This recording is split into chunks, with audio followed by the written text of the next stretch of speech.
Welcome to the Wisdom of Abigail. Thank you for joining. My name is Renee. Today we're going to discuss how to determine what it is to follow the Lord's leading.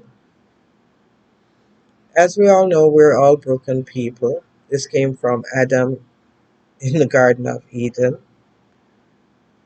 So we have to analyze in life what are our shortcomings, what our hindrances are, what do we cling to, what we need to release. So when we think about David and Abigail again, which is found in First Samuel verse 20, chapter 25, Abigail's first husband Nabal was his name was Fool, as we all know. The good thing about it is Abigail was very wise. The Lord dealt with her and showed her what it was to be a wise woman, how to navigate life. That is how she ended up saving her entire family, based on her actions towards David when he was trying to kill the entire family because of her husband's stupidity. So we as women have got to develop that discernment, spending time with God, learning how to be more like Him, submitting our will and accepting the Lord's will for our lives.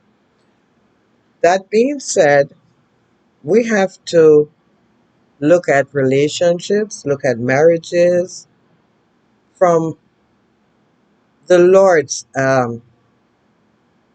ways, use His wisdom. Church, God, marriage all fall into covenants. So we have to be wise who we're making attachments with, who we're forming a covenant with. We have to ask for the Lord to lead us. With me, I can only tell you about my personal experiences, which I was going to church, but I didn't have a relationship with the Lord. The Lord had to shut everything down in my life, move me from my comfort zone to another place in order for me to learn to tap in to what He had for me. This means leaving my children, my grandchildren, everything that I am close to, and starting all over again, which was difficult. But He had a plan. It didn't seem that way initially, but as time went by, I've been in this new location for 5 years, and He started to unfold things. Now, my prior marriage was based on self. I wanted to be married to, you know, experience things.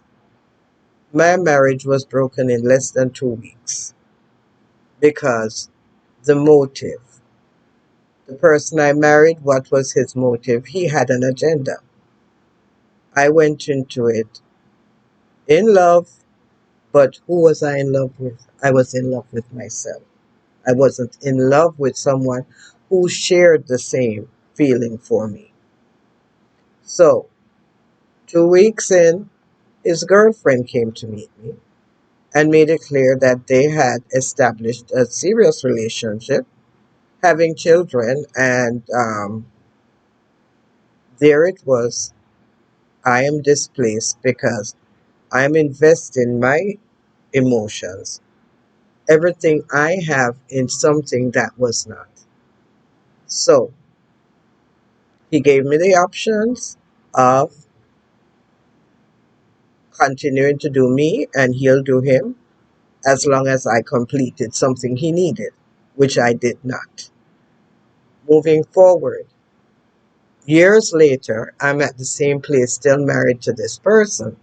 And I'm saying to myself, why am I robbing myself of my freedom, my joy? I've had relationships, but the same pattern. So, looking back, I have invested my emotions, my time in dead situations. When a person comes into your life anticipating that you're going to have a wholesome relationship, whatever, conversations need to be had. I had a conversation with someone I was seeing and recently, and I had to just smile because after years, we still maintain a friendship.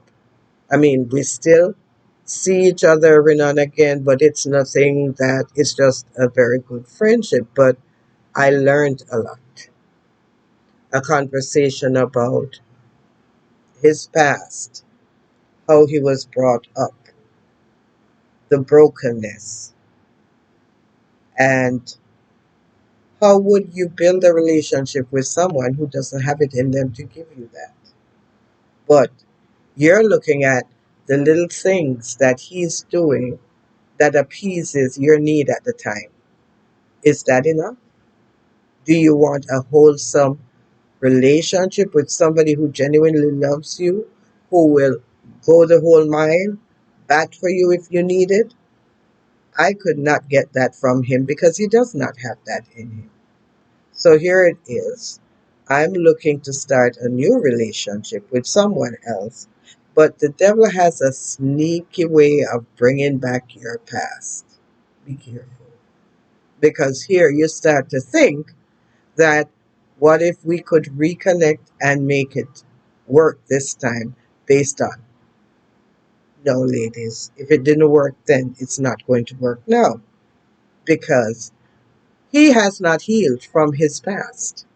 How is he going to change anything when he does not want to receive his healing? Which is, he needs to forgive the people in the past who have hurt him. So he's coming into a situation not able to access and give of himself because he's still married to his past hurt. So if you can't move past that, how can you move forward with someone? So he subjected himself to being by himself because he does not want to change. Change is important with growth. If you can't analyze your pain, your shortfalls, and try to change, how can you offer yourself to someone? You're going to keep that person in bondage, unhappy, miserable, because you are miserable. Why would you want to tie yourself up with that? Create a covenant with someone who is still broken, not trying to find healing.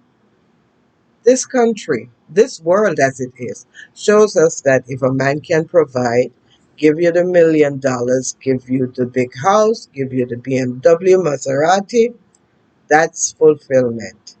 But I beg to tell you that is a lie. When you have someone who you are one on one with and have God involved in your relationship, that is the battle won. When I say this, if you're in a relationship and God is not the center of your marriage or your relationship, you're batting zero. You're going nowhere. So if a man comes to you with a form of godliness and he's not serving the Lord, be careful. Be careful. They can talk a good talk, but are they trying to change? Are they trying to become Christ like? Are they building a relationship with God that teaches them how to be the head of the house? Not materialistically, on a more spiritual aspect where he is going to cover you, he's going to love you, he's going to appreciate you for the woman you are. And you also have got to give up yourself. You have to cover this man. You have to pray for him. You have to keep him in line with God. So, building relationships starts first with a relationship with Jesus Christ, submitting your life to the Lord's leading, not looking at the superficial because this is all going to fade. There's a day of judgment where God is going to judge you based on what you have done to forward his kingdom on earth. So, in this, your covenant should be with someone looking to do the same as you are, not looking at what the world has to offer, because this too is going to fade. You be blessed and enjoy your day. Thanks for listening.